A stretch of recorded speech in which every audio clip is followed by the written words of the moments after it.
अस्मद्गुरुभ्यो नमः। श्रीमते रामानुजाय नमः। आज 8वां पासुर है। इस पासुर में मल्लों का संहार करने वाले और केसी वध करने वाले देवाधिदेव श्री कृष्ण भगवान का मंगलाशासन किया जाता है। भगवान सकल विद बंधु होने के कारण सबकी रक्षा करने में हमेशा रहते हैं, तथापि संसारी मानव आपसे दूर दूर ही भागते हुए आपकी रक्षा का तिरस्कार कर बैठते हैं। इसीलिए भगवान भी उनकी रक्षा न कर सकते हैं। इस पासुर में गोदम्बा जी कहती हैं, हे सखी उठो। पहला, प्रभात होने के 3 लक्षण बताए जाते हैं। दूसरा, अरुणोदय होकर संध्या प्रकाश छा रहा है, रात्र समाप्त हो गई है। तीसरा, प्रातः हो गई है, भैंस घास चराने जा रहे हैं। चौथा, तुम्हारे साथी गण आचार्य सेवा के लिए आगे बढ़ रहे हैं, तुम भी उठो और चलो। पांचवा, भगवान का भजन करते हुए भगवान के पास जाएंगे तो क्या हमारी प्रार्थना सुनेंगे और कामना पूर्ण करेंगे।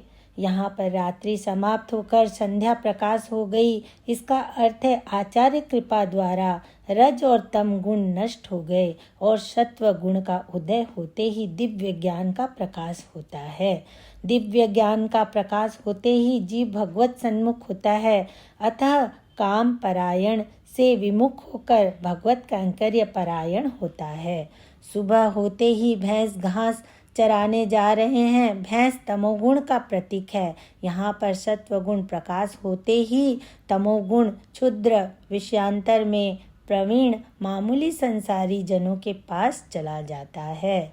आचार्य कृपा से वंचित रहने के कारण जीव की सभी इंद्रियां घोड़े की तरह इधर उधर दौड़ती रहती है।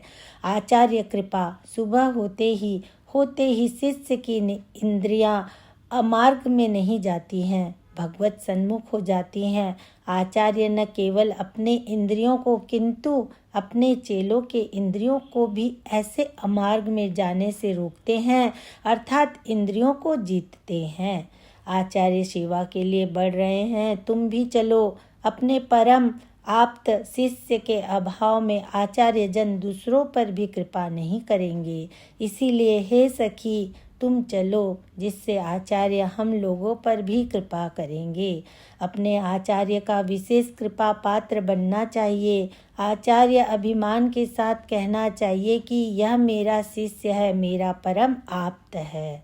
जैसे रामानुज स्वामी जी को कुरेश स्वामी जी और दासरथी स्वामी जी के प्रति अभिमान था।